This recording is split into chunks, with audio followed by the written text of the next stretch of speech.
Lucky Bhaskar. எல்லோருக்கும் அதிர்ஷ்டமும் வாய்ப்பும் தேடி வராது, நாம் தான் உருவாக்கணும்.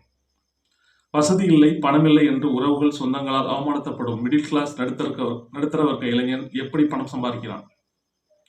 தன்னை உதாசீனம் செய்த உறவுகளுக்கும் கஷ்டகாலத்தில் தன்னுடன் பயணித்த நண்பர்களுக்கும் எப்படி உதவுகிறான் என்பதே கதை. சூரிய வம்சம் போல இது ஒரே பாட்டில் பணக்காரனாகும் படம் அல்ல. ஒவ்வொரு காட்சியும் பாஸ்கர் பேசும் ஒவ்வொரு வசனமும் நுணுக்கமாக செதுக்கப்பட்டிருக்கிறது. பணம் தான் ஒருவரின் மரியாதையை தீர்மானிக்கிறது என்பதை ஒவ்வொரு காட்சியிலும் சொல்லியிருக்கிறார்கள். வசதி இல்லை என்பதற்காக உறவினர் வீட்டு நிகழ்ச்சியில் அவமானப்படுத்தப்பட்டவர்கள் இந்த படத்தை தங்களுடைய வாழ்க்கையோடு தொடர்புபடுத்திக் கொள்வார்கள். வேலையில் ப்ரமோஷன் கிடைக்காமல் அலுவலக அரசியல் சிக்கியவர்களும் நாயகனை தொடர்புபடுத்திக் கொள்ளலாம்.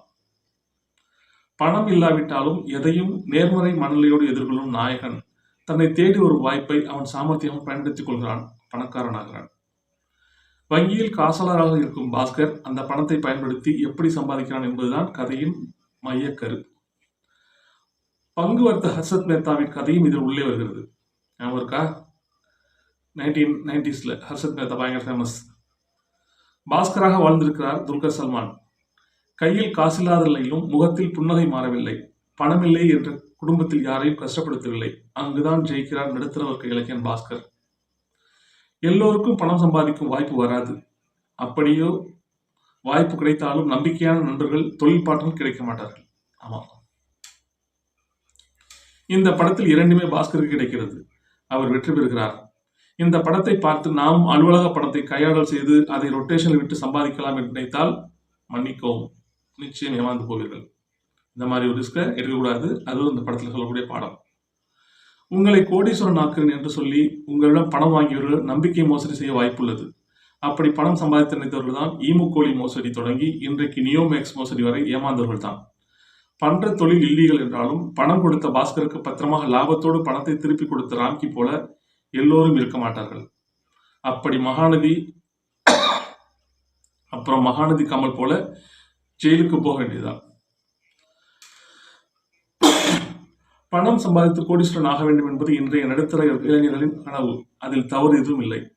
அதற்காக எல்லோரும் லக்கி பாஸ்கர் போல முயற்சி செய்யாதீர்கள் என்பதையும் பாடமாக சொல்லியது அப்படம். பிறந்த நாளில் ஒரு துண்டு பெரிய கேக் கேட்டு அத்தையிடம் அவமானப்படுத்தப்பட்ட குழந்தை தனக்கு பிறந்தநாள் கொண்டாடி அப்பாவிடம் கண்ணீர் மல்க நன்றி சொல்லும் தருணத்தில் அசத்தி இருக்கிறான் அந்த குட்டி. என்னதான் வசதி வந்த பிறகு மிகப்பெரிய ஹோட்டலில் போய் பல வகையான ருசியான உணவுகளை சாப்பிட்டாலும் ரோட்டோர கடையில் வடாப்பாவ் சாப்பிட்டது போல இல்லை என்று அந்த குழந்தை சொல்வது கூட செம பஞ்சு. பணம் வந்த பிறகு பணக்காரர் தோரணியில் இருக்க வேண்டும், நடுத்தர வர்க்க மனநிலையில் இருக்கக்கூடாது என்று சொல்லும் பாஸ்கரை ஏனோ மனைவிக்கு பிடிக்காமல் போகிறது. காதலித்து திருமணம் செய்து கொண்டவர்களுக்கு கையில் காசில்லாத நேரத்தில் குடும்ப வாழ்க்கை கசந்து போகும். அவனை விட்டுவிட்டு வந்துவிடு என்று அம்மா சொல்லும் போது கூட கணவன் மீதான காதலோடு இருக்கிறாள் பாஸ்கரின் மனைவி. எத்தனை கஷ்டம் வந்தாலும் விட்டு செல்லாமல் துணை நிற்கும் மனைவிக்காக பாஸ்கர் போல எந்த ரிஸ்க்கும் எடுக்கலாம். ஆனால் கவனமாக, சாமர்த்தியமாக இருக்க வேண்டும், யோசிக்க வேண்டும், பதற்றத்தில் மாட்டிக்கொள்ளக்கூடாது.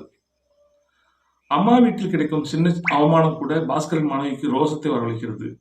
அதே அம்மா தனது மகனுக்காக பணம் கேட்கும் போது சொல்லி காட்ட தோன்றுகிறது.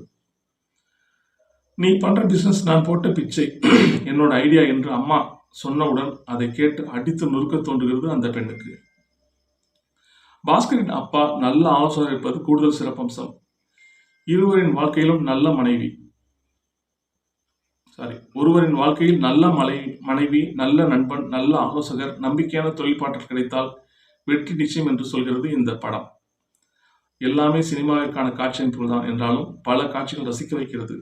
சொந்த வாழ்க்கையோடு பொருத்தி பார்க்க தோன்றுகிறது.